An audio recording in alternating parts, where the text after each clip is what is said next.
बिस्मिल्लाहिर्रहमानिर्रहीम। अस्सलाम वालेकुम व्यूअर्स, कैसे हैं आप? उम्मीद है बिल्कुल ठीक होंगे। Welcome to my channel easy cooking with Mishkat. तो आज इजी कुकिंग में पोटैटो डोनट्स की रेसिपी शेयर करने लगी हूँ, जो देखने में बहुत ही ज़्यादा अट्रैक्टिव टेम्पटिंग है और बहुत ही ज़्यादा बच्चों के भी फेवरेट हैं और इफ्तारी के लिए तो बहुत ही ज़्यादा प्रेजेंटेबल और मज़ेदार हैं। तो अपनी इफ्तारी में इसे ज़रूर शामिल कीजिएगा। इसके लिए छोटी सी कुछ टिप्स ट्रिक्स है, उन्हें गौर से देखिएगा, जिसकी वजह से तो ये देखिए जी कितने क्रिस्पी हैं।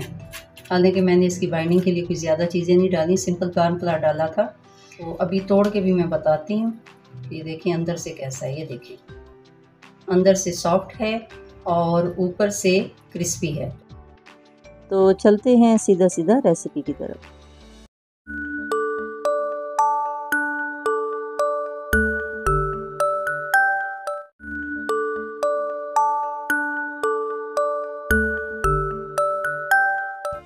तो चलिए जी शुरू करते हैं। इसके लिए मैंने आलू लिए हैं, दरमियाने साइज़ के 4 लिए हैं। इनको अच्छी तरह वॉश कर लिया है क्योंकि ये मिट्टी से बिल्कुल भरे हुए होते हैं।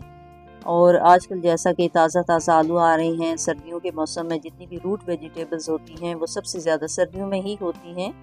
और रूट वेजिटेबल्स जितनी भी हैं, यानी जो जड़ों वाली सब्जियां हैं, वो सर्दियों में होती हैं और मिट्टी से लथपथ होती हैं। इसलिए इसको अच्छी तरह आपने वॉश करना है। वॉश करने के बाद छिलकों समेत ही बॉईल करना है क्योंकि सारी ग़िज़ाइयत छिलकों में होती है और ताज़ा आलू होने की वजह से वो पानी में ज़्यादा गलने से ज़्यादा घुलना शुरू हो जाते हैं। तो इसलिए बेहतर तरीका यही होता है कि आप छिलकों के साथ ही इन्हें बॉईल करें। जिन्हें मैंने बॉईल कर लिया और इस तरीके से ग्रेटर से मैंने इसको ग्रेट कर लिया ताकि ये एक बिल्कुल एक जैसे इसको मैश कर लिया जाए। तो हाथों से ज़्यादा बेहतर है कि ग्रेटर से कर लिया जाए। इसमें जो चीज़ें शामिल की हैं, 2-3 टेबल स्पून हरा धनिया है और इसी तरह 3 टेबल स्पून ये प्याज है, जिसे काट के मैंने वैसे ही फ्रिज में रखा हुआ था और इसका पानी ड्राई हुआ है। इसी तरह 3 टेबल स्पून ये हरा प्याज है और ये हरी मिर्च है 2 टेबल स्पून भर के।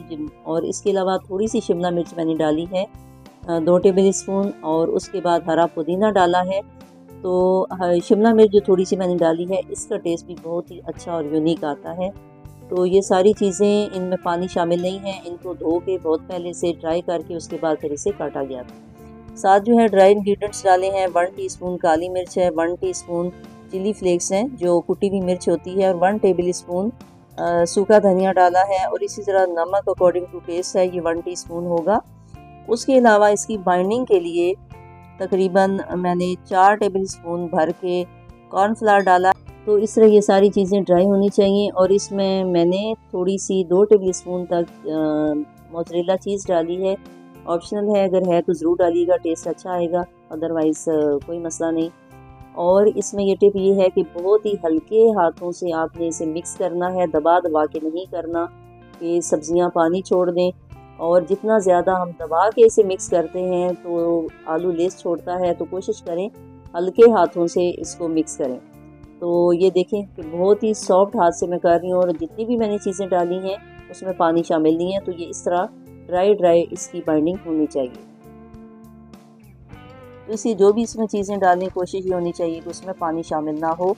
और इसी तरह जब आलू बॉयल हो जाए तो बॉयल होकर थोड़ी देर छोड़ दें ताकि वो ड्राई हो जाए। तो बिल्कुल ताज़ा बॉयल के साथ जो है वो मिक्स ना करें।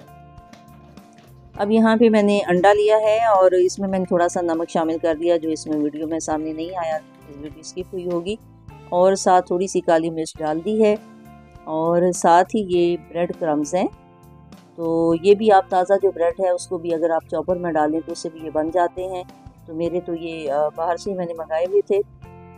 अब इसको शेप देने के लिए मैंने थोड़ा सा ऑयल लिया है, अपने हाथ पे लगाया है ताकि ये चिपचिपाहट जो आलू की होती है वो हाथ के साथ ना लगे। और चूँकि ये बहुत ज़्यादा नरम होता है तो कोई भी शेप बनाए आप बन जाती है। तो हमने इसको डोनट शेप लानी है। तो डोनट शेप लाने के लिए पहले थोड़ा सा चिपटा किया, फ्लैट थोड़ा सा किया, और उसके बाद जो है वो हाथ की उंगली से ही मैंने इसकी शेप बना दी है। आप चाहें तो कोई मोड़ भी ले सकते हैं, लेकिन ये इतना आसान होता है कि हाथ से ही आप शेप बना दें। यहाँ पे मैंने इसको अंडे के पेस्ट में कोट करना है सबसे पहले। तो यहाँ थोड़ी सी टिप चाहिए होगी कि आप फॉक ले लें, फॉक से ही आपने उसे कोट करके लथपथ करके और उसमें ब्रेड क्रम्स में इसको डाल देना है। और मैंने ये देखें कि इस तरह फोक से किया है। अगर मैं हाथों से फ़ौरन करूँगी तो सारा ये क्रम्स और जो अंडे का पेस्ट है वो हाथ के साथ शामिल हाथ से लग जाएगा और फिर इसको कोट करने में मुश्किल होगी और चिपचिपाहट बढ़ जाएगी।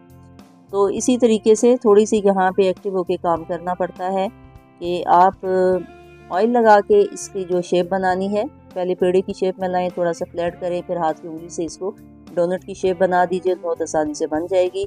और फिर इसको अंडे में जब डालना है तो फोक से किसी चीज़ से ही आप इसको जो इस तरह कोट करें और उसके बाद एक ही हाथ से कोशिश करें कि इस पे क्रम्स लग जाएं, तो आसानी से फिर ये काम हो जाता है। अदरवाइज़ तो हाथों पे लत-पत सारा ये इसका पेस्ट और ये सारे क्रम्स लग जाते हैं। तो ये थोड़ा इस तरीके से करें।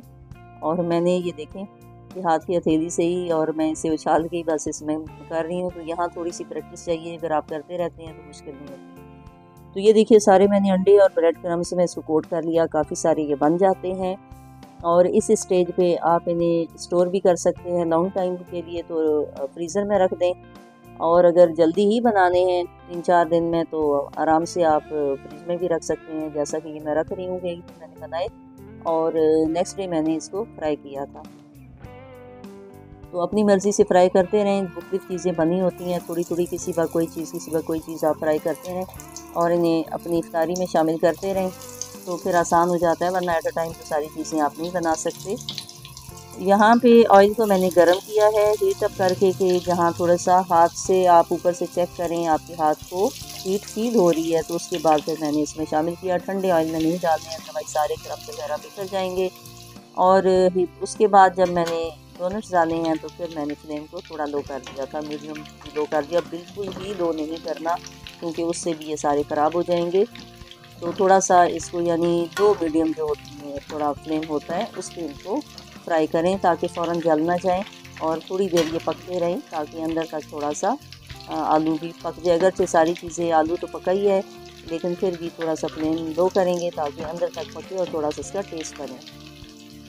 ये सारी टिप्स होती हैं कि इस तरीके से कितनी चीज़ को पकाना है, तो उससे भी चीज़ों के टेस्ट बनते हैं। तो यहाँ पकाने में भी काफ़ी जो इसका आलू का टेस्ट है वो इसमें ये टिप शामिल होती है कि आप थोड़े से फ्लेम को मीडियम से लो फ्लेम पे थोड़ा पकाएं ताकि थोड़ी देर आलू जब पकता रहता है तो वो उसका टेस्ट अच्छा होता है। ये देखिए जी, बहुत ही ज़्यादा देखने में भी बहुत अच्छे हैं, बहुत ही ज़्यादा टेम्पटिंग लग रहे हैं और शक्ल में भी बहुत ज़्यादा अट्रैक्टिव हैं। बच्चों को तो वैसे ही बड़े पसंद आते हैं। तो इसकी अभी मैं चेक कराती हूँ आपको। तो ये देखिए जी कितने क्रिस्पी हैं। हालांकि मैंने इसकी बाइंडिंग के लिए कुछ ज़्यादा चीज़ें नहीं डाली, सिंपल कॉर्न फ्लावर डाला था। तो इसकी बाइंडिंग के लिए मुख्तलिफ़ चीज़ें यूज़ होती हैं, बेसन डलता है, मैदा डलता है, आटा डाल सकते हैं, अंडा डाल सकते हैं, ब्रेड क्रम्स डलते हैं। और उसके बाद इसकी कोट करने के लिए भी अंडे में लत-पत करके ब्रेड क्रम्स में आप कोट करके आप फ्राई कर सकते हैं। कुछ बेसन की स्लरी बना के भी उसमें डिप करके कर सकते हैं, मैदे की स्लरी बना के कर सकते हैं। लेकिन कोशिश करें कि इसमें कम चीज़ें डालें। अगर हम मैदा ज़्यादा डाल देते हैं या कॉर्नफ्लावर ज़्यादा डाल देते हैं या दूसरी चीज़ें डालते हैं तो बाइंडिंग तो अच्छी हो जाती है लेकिन टेस्ट में फ़र्क आता है। और मैं ये समझती हूँ कि जो चीज़ जितनी खालिश बनाई जाए, पकाई जाए, उतना ही उसका टेस्ट अच्छा आता है। आलू का टेस्ट उतना ज़्यादा अच्छा आएगा जब हम इसमें चीज़ें कम डालेंगे। बस थोड़ी सी प्रैक्टिस चाहिए, अगर प्रैक्टिस है तो बहुत आसानी से चीज़ें बन जाती हैं।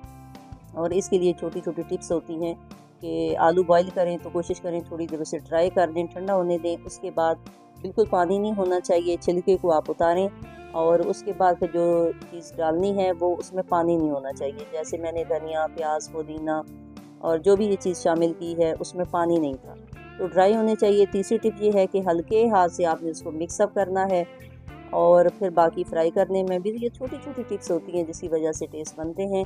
मुझे उम्मीद है आप लोगों को वीडियो अच्छी लगी होगी। पसंद आने की सूरत में फैमिली फ्रेंड्स में ज़रूर शेयर कर दिया करें और अपनी दुआओं में याद रखिए। खुश रहिए, एंजॉय कीजिए। अल्लाह हाफिज़। अभी तोड़ के भी मैं बताती हूँ।